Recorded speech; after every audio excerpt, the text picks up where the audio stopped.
Welcome back to the podcast. Roll the intro.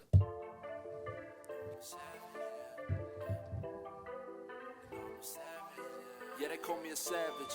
I'm putting in work. I hustle and grind. I put in the time. Get what I deserve. Savage. We're rusty, bro. Bit rusty, feeling a bit rusty. The prep's off. Yeah, we've had no memory card. We're missing the tripod.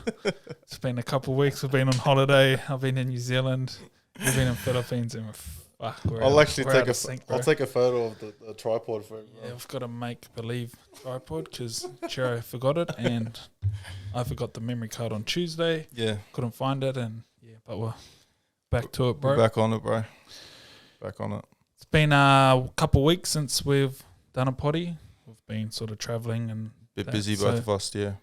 Yeah, we always have the intention of trying, but we Yeah, always get out of sync. Yeah, it gets run away. No excuses, but So run me through how's the Allstars, bro? yeah, bro, it was awesome. It was awesome as usual. It's sort of my third time with all the boys, so quite comfortable now for me to go into camps. And course. I remember the first time going in the Gold Coast, I was like, Bit nervous. yeah, but now I feel like Part of the team. Yeah, part of the team, run of the mill stuff. So that was real cool. We had a new coach. We had BG as our head coach this year. He was assistant the last couple of times. David Kidwell was coaching the Argentina rugby team for the World Cup. Right. So he couldn't coach. So they had BG in there, which is cool. He's an assistant at the Panthers. Mm-hmm.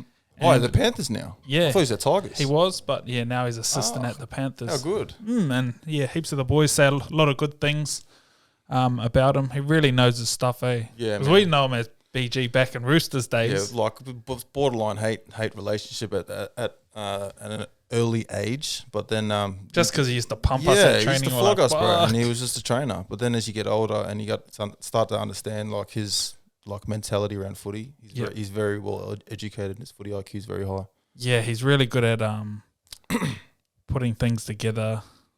His footy knowledge is top notch. Yeah, his analyzation of a game, like his video analysis, is very good, bro.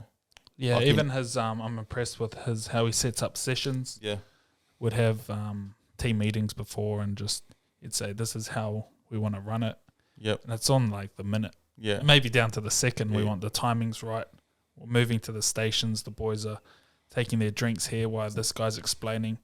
I'm coming behind, packing up the drill as we move around the field. All systems. Yeah, mean. It's real good to see that sort of professionalism. And like how do you feel? Was the feel around the camp leading into the game? Obviously that week. Yeah, it was good. We obviously had like a lot of people pull out and not available. Mm-hmm. I think that was because of the World Cup previously. It was just a bit easier for clubs to say, hey, our boys just got back to training in January. Yep. So I sort of understand that. But I also sort of see like the boys that did turn up, like Fish and Tarps, which are sort of the real good leaders in the forward pack. Yeah, cool. Understand like the Bromwich brothers who are at a new club, Dolphins. Yeah. They need to be on point from... It's understandable. So yeah, we had a lot of new guys, which was a good opportunity for them, and a lot of younger guys played real well. And I think, not too sure, but they might have played themselves into like some full-time contracts. Yeah, that's sick. Because you get the eyeballs on you, and you're playing against. Which is always good about those games, right? Like it's sort of the first opportunity for everyone to watch, and it's a pretty big thing to play for your people. And I feel like it's a good stage for a lot of these young guys, especially the ones, like you said, who are coming through the grades and sort of trying to cement that position in top grade. Yeah, and if you can handle yourself in that game, it should be all good to handle yourself and take that confidence into the season as well. Any standouts for yourself with the training first and then with the game? So our standouts with the sort of training and game was the old guy called Preston Ricky. He was good. Back row from Penrith. He was training full-time and then sort of got dropped back to part-time. Yep. So sort of dealing with that. BG thought he was good enough, so brought him in. How good? And he killed it. He went real good. He did a lot of training with Fish in camp, so both of them being at Panthers, but I think that's real good, Mentoring. Yeah, sort of a mentoring. like, I'll see what he does. Yeah, cool. Fish is real professional. Gets in camp on a Sunday. Weight session in the hotel gym, Straight like one of those guys. Kobe like, Bryant styles. Yeah, that's he's sick. always the guy. That's sick. Sorting out his body, doing the right recovery, foam rolling at night times, doing all that stuff. Ticking all the boxes. Because he'd be like sort of like 30, 31, 32 now, eh? Fuck, I don't think so. I think he's still in his 20s. Really? Yeah. Okay. So just his level of professionalism was good for the camp. Okay. He was a captain also. I think that comes from that Penrith era as well. So what were you actually doing in the camp, bro? Like, what I was sort of like assistant to high performance and just making sure like everything runs smoothly, because I can fit in a lot of different places, and I think BG sort of knew that. Yeah. We sort of know each other from like Roosters and back in the day, and he knows I understand footy as well. Yep. So anything that was needed, I was sort of could fit in, like but plus organising all the gear and the gyms and whatnot as well, just so that like you have the fill-in guy, because like camps are really everything's all over the place. Yeah. So you just need to, everyone in the staff sort of needs to be able to do anything that's needed at the time. If you have to pick up a towel, you have to pick up a towel. You got to fill up water bottles. You got to do that. That's sick. Usually we're quite understaffed, to be honest, compared to like an NRL team. They've probably got 4 or 5 extra people. Yeah, cool. But then we're probably doing the workload of that. But it was good to have BG there, and he sort of implemented a lot of mobility stuff as well, like because they're doing it a bit at Penrith. And so I think it's super important when that stuff comes from the top down in an organisation like a rugby league team. If the head coach is on board with those things, the players are going to get on board, and then as a coach, it's easier to do. So we that's did, sick. Yeah, first session, after a lot of travelling, we were up at 4 a.m. in the morning, and then travelled to NZ, and then a bus ride to Rotorua. Then we had to do our recovery, and I took them through a stretch. Is that the session. Photo by the pool? Yeah. Okay, cool. Yeah, so we just done a little bit. Took them through a little bit of movement, just from all the travelling and Just that, to and wake sitting up down. shit. Yeah, pretty much. But yeah, it makes a big difference when it's implemented from like the head coach. Yeah, always. And then the buy-in's good. And then they do a little bit of it at Penrith. I'm not sure on the exact details, but Fish, they do their activation or mobility before. So we're doing 20 to 30 minutes before every training session. Yeah, mad. And the boys were reacting well from it? Yeah. What do you, like I asked you this before, but I think it'd be cool to everyone to sort of understand. What do you reckon their level of mobility is for a lot of these guys? I think there was like a lot of work to do. Yeah, to be honest. The boys are very professional in what they do and how they look after themselves, but I think there's a lot there to, Yeah, okay. Still lots of work. But it's moving. In the right direction. Yeah, in the right direction. If it's coming from the head coach to do mobility after you get off, traveling and all that sort of stuff, then obviously it's heading in the right direction, bro. Yeah, and we even done like some mindfulness. So at the end of the activation and stretch session, there's like a 5-minute like meditation type thing, and I think that's what they're implementing at Penrith. So BG's at Penrith. So he wanted to implement that as well. Yeah. So I took them through some breath work the first session, and then our cultural advisor, Dre, he sort of took them through like a Maori version. Yeah, but I missed that because I had to go set up the field and training on that. So, but I heard that was really, really good. So, teams are sort of taking a little bit of that mindfulness meditation stuff as well into games. Or Penrith is anyway, so I don't know what other clubs are doing, but it's good to see. Covering all bases, which is a good thing, bro. Like, you got me onto this stuff a while back, and, it was never there in NRL scene, and it's good to know and good to see too. A lot of these young guys diving into it. Yeah, good. And the other thing, we had Zach Clay and Austin in there. Yeah, that's sick. So a bit of background. I was, before they played first grade, doing a bit of PT work with them out at Maryland's back in those days. That was like 2019. And then we saw them debut in, I think, 2021, 2022. Yeah. No, 2022 it was. Yeah, bro. Yeah, and then Zach got his opportunity at Bulldogs, and Austin got his opportunity at Tigers, and it was just good to like... How good, bro. Yeah. They turn up in the hotel for you, and you're like, proud of those guys, and it's good to see from a coach's perspective. And, like, it's so easy for those guys to... not seek out trainers, and I felt like they really deserved it because they put in the effort. So it's good to see, that as well. Young guys having a rip, Yep. even before they play NRL, and then for it to come to fruition just from having to go. Yeah. That's sick, bro. That would have been good for you. Yeah, but they're back into that grind of that footy life, bro. Because Zach's back at, I think, North Sydney. Yeah. So he went from NRL, now he's got to drop back to North Sydney, which is fucking a shit show. He played real good as well. Austin's moved to Manly. Yeah. So a new club, and see how he goes there. So another season of that grind, bro. It's another season of the grind. Yeah. It's a tough career. Life. And how was did you see anyone that you knew over there? Over in Yeah, I've seen heaps of people. It's good. Fuck, it's funny, bro. But like, since like social media and your stuff goes anywhere, fuck, I found a lot of love from old Rotorua. That's sick, bro. Yeah, so a lot of people noticed what I've been doing and seen the social media and yelling to me at the game, and I could hear them like, Savage, Savage. That's sick, bro. We're going down the tunnel and they're like, bro, Troy, yo. Yeah, man, that's mean, bro. So that was cool, but I was like, everyone else probably going, fuck, who's this water boy? What's everyone talking to him? He's just filling up the water bottle. Who's this fella, bro? Who's that guy? He's not even playing. These guys just know his name. But, yeah, that's sick. That's sick. Yeah, that was cool to feel the love from NZ. Would have been, bro. Which is cool, bro. Like, just sort of shows like the effort like we put into social media, podcasts, and all this that, stuff, people are watching and you don't even know, which is the cool thing. And to see people reach out and just meet them in person as well. Yeah, that would have met been a few people in person, some from the program, only briefly. But yeah, it's cool just to meet people in person when you're so online all the time. All the time. That's cool, bro. Yep. So All-Stars was good, eh? Yeah, bro. Loved it. Good to be back in NZ and all that stuff as well, bro. Haven't been there for a couple of years, so good to catch up with family. Had my dad over.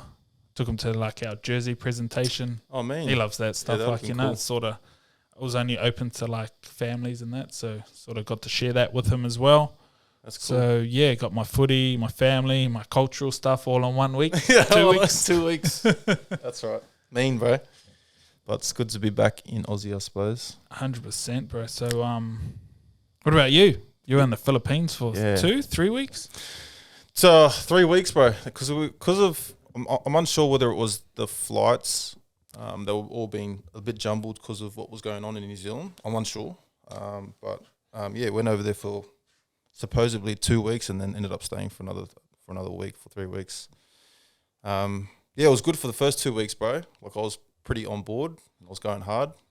I think one of the lessons I learned from is making sure I'm prepared before I go, but I was prepared to go and do the trainings and all that sort of stuff, but I wasn't prepared socially, and I mean like social media.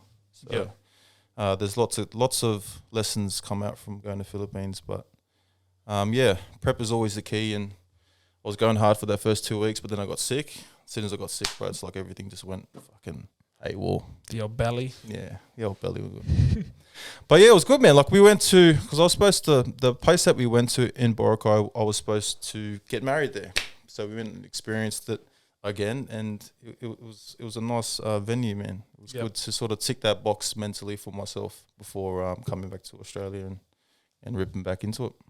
How were the gyms over there in that? Sick, bro. Yeah. Like, don't get me wrong, the service side of things isn't there. Like, you walk into a gym in Australia, everyone welcomes you. Welcome, do you need anything, blah, blah, blah. Over there, it's a bit lacking, but they still got Anytime Fitness over there, bro. I was able to walk in and scan and walk straight through, which was fucking cool. Like, that's a cool experience, bro. Like, I'm paying for a gym in Australia and I can go and train in the same gym in another country. Yeah. Halfway around the fucking globe. But I only visited those two. I wanted to go and check out some boxing gyms, but never got around to it. But yeah, it's a third world country, bro. They don't. What are they known for, sports wise and stuff like that? Basketball is massive over there. Boxing, because of Manny. Yeah. But I think that may have been because of Manny Pacquiao, but I'm not sure. Yeah. And then, not too much in the sport realm. But there's 133 million in a country that's a lot smaller than fucking New South Wales, bro. Yeah. You can fit it in New South Wales. Yeah, that's a ridiculous number of people. You know, and we've got 27 million here. You know what I mean? So yeah, it was very eye opening going over there, bro. It's good to see Carter around his family, and it was good to experience, I don't know, the third world mentality, because we're all worried about fitness and being this and, you know, all this, that and the other. And you go over there and it's like a bit of a smack in the face. Is it out in the open, like, or the third world? You know, you're in a third world country, no matter where you go. As soon as you leave your house, bro. You know, and the place that we stayed at is called Angeles City, or Angelus as they call it. It's very, I wouldn't say ghetto, but it's close to. Yeah. You know what I mean? And you have to go to the rich places, you got to go to a certain part of the town that's sort of away from all the lights. And are they like gated communities too? Yeah, bro. Yeah. It's outlandish, bro. Like, you leave the ghetto and then you go to a gate with security guards and guns and that, and you've got to like either pay or you've got to pass. You know, they've got to give you the pass to go inside. Yeah. And they stop everyone, bro. Like, you go to these gates, and if you're on a scooter and if you're looking a little bit suspicious, you got to remember this. Like I said, there's 133 million. They've got to stop people all the time. And you'll get to the gate and they'll just stop you and they'll be like, "Oh, can't I go inside?" And he's like, "No, turn around, go, piss off." So it's very, very outlandish, bro. It was very different. You know, every time I go back there, it's always something new that I learn, and you know, it's always good to come home and know we live in a pretty secluded and safe country. Yeah, I think we don't realise how good we got it here. No, bro. Safe as in Australia. Yeah, safe and as. New Zealand. You don't Australia and New Zealand are super similar. It's why a lot of them want to come to this country, bro. You know, because there's plenty of opportunity. It's very safe. Is it a fast city, like open all hours of the night type thing, or? Bro, like, all you have to do is just go and jump on the road. You know, we complain about traffic in this country between certain times. There's traffic there every fucking time you go on the road. It doesn't matter what time. 100 million people there. And so the way that they've organised it too, bro, is like, if you have a certain number plate, it's locked by numbers, and your car can only drive on Monday, Wednesday, Friday, Tuesday, Thursday, Saturday. That's how they work it out. Bro, that's crazy. It's fucking crazy, bro. So New Zealand's the opposite. By 9 o'clock at night, bro, the roads are closed, especially in rural, like a ruralish town like Rotorua. So, but yeah, back into it, bro. I think probably the one point that I wanted to make is, you know, going over to another country, prep is key. But the prep that I sort of was lacking was food, bro. Yeah. Like, the food that we have here is, go over there, bro. Fuck. They have like normal supermarkets, or normal supermarkets, but the way that everything's canned, everything's packaged. You can hardly find anything that's not processed, bro. Oh, okay. And like, you go and eat in a restaurant, fuck, everything that, you know, we take for granted. So I'm talking meat. So I went to a Korean barbecue, for example. And bro, like, they give you meat that's just thin slices, because meat's like, I don't know if it's scarce over there or if they don't want to fucking buy them. But yeah, bro, like shit like that. Probably don't have like the cattle and all that stuff over there, like the farming industry. Very expensive, man. Australia and New Zealand. You buy a good steak over there, costs you $25. Yeah. They come over here, go to a pub, you can get a good steak for $10. You know what I mean? So, but then on the flip side, the dollar over there is very strong. You know, you can buy shit like phones, covers, anything that's away from food, or, you know, like, let's not call them like brands and stuff. It's just cheap, which was cool. So, yeah, I think like I got a lot away from the preparation side of things. You know, if I was ever to go overseas or Philippines again, then I'd make sure everything was on point. Yeah, it's fucking super important, eh, bro? Bro.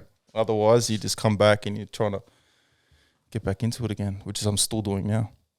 That jet lag, bro, is fucking taking its toll, man. What do we got next? Bit of the back pain stuff, maybe? Yeah. Yeah, went to a back pain seminar, which was really cool.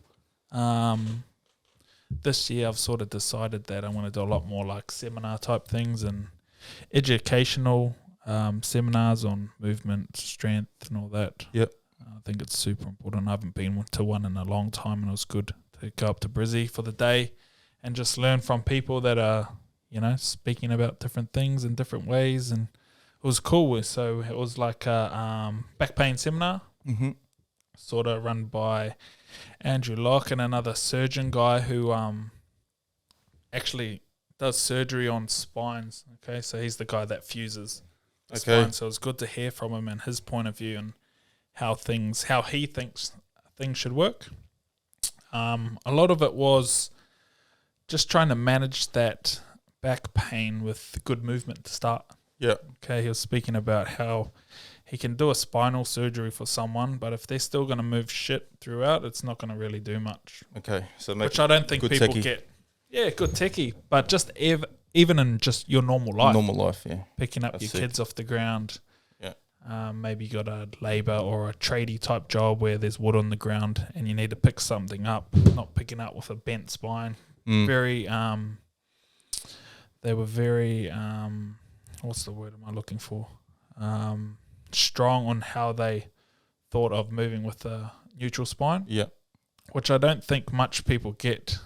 Yep. Yeah, they don't know how to hinge and they don't know how to lift things, loading the glutes instead of loading the lower back all the time. Okay, that's cool. And just having some awareness around the shit reps that you're doing throughout the day, which will load up the spine and give low back pain, okay?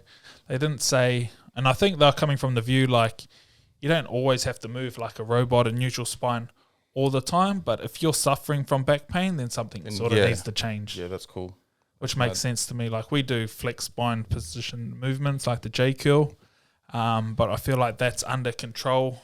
It's sort of the ones where have a lot of people when they're going to tie up their shoelace in a position and bink, it's gone, or they pick up their kids, they play sports and things like that where they're not sort of having that awareness around how their back is moving. Yeah, that's cool, bro. And when you were doing the workshop, did they take you through like the sort of movements that you need to train or learn? Yeah, so the hinge pattern, I thought it was super simple, but you sort of realise that people don't know how to hinge. Yeah. And people don't know how to coach it properly either. And then when I get people to send in videos of their deadlift and RDL, you can see the bad movement patterns that they've picked up. Like they think they're doing the movement right, but they're not. Nah. They're loading the wrong areas, and then their spine's bent. And then you combine that with bad movement daily, and then you try and go and do, a movement like a Jefferson curl. That's the immediate thought that you have. You're like, oh, my back's sore from Jefferson curls. Nah, it's from, years and years of neglect on how to move properly. Add in tight hips to that as well. No movement or awareness around how the spine should move. Yep. Core strength, is not there. Okay, so people are picking up big weights and just trying to progress when they don't really need to. And then they sort of hit that limit or their capacity where they're at. Yep. And then they get injured. Cool. So they spoke about that demand versus capacity. Yep. So you want to have your capacity outweigh your demand, because as soon as that demand on your body becomes too much, that's when injury is likely to happen, low back pain. That's mad, and that goes with anything, bro. Like, that's mad, bro. It goes with your hips, your shoulders. If your body doesn't have the capacity or strength or movement to handle the demand that exercise puts on it, just your day-to-day life and anything like that, then you got a high likelihood of first we'll start with tightness, pain, and then maybe an injury. Okay, so basically what you're saying, a person who's really, really strong and goes through all different ranges of movements can have an easier way of life just because they can move well and they're strong as well. So yeah, and that's coming from like doctors and you know what I mean, surgeons that are like, makes sense too. They don't want to see people really. Like they got enough people to see with enough problems. They were like, these are the first couple of steps, and I think that's what we do real well with like the mobility and the knee stuff. Yeah, is we're trying to build up that capacity. Yeah, bro. These guys had a couple more steps before that, so like just that daily movement, hinge patterning, so that movement quality first throughout your day, whereas we're sort of like trying to build capacity as much as possible. Yeah, that's sick. So we can keep 100%. Up with the demand of 100%. People's day-to-day life, training, etc. Yeah, that's mad, bro. Because a lot of people don't know too, bro. They've never been able to build themselves up to being that strong too, right? And when they get to a point where it feels like they need to stop, they always do. They don't actually know how to work around injuries or anything like that, which, where we come in as well. Yeah, it's pretty much people work out, get injured. Yeah. Take time off, work out, The same shit. It's just a pattern, bro. Yeah, it's just over and over. They're not resetting. Okay, where are my weaknesses? Where are my weaknesses? Is it my hips? Is it my lower back? Is it my day-to-day movement? And it's just putting all those pieces of the puzzle together so you can, build a strong body. Mad, bro. We'll finish on that. Yeah, fucking no. That was a good one, bro. Thanks for that. Shot, bro. Shakazi.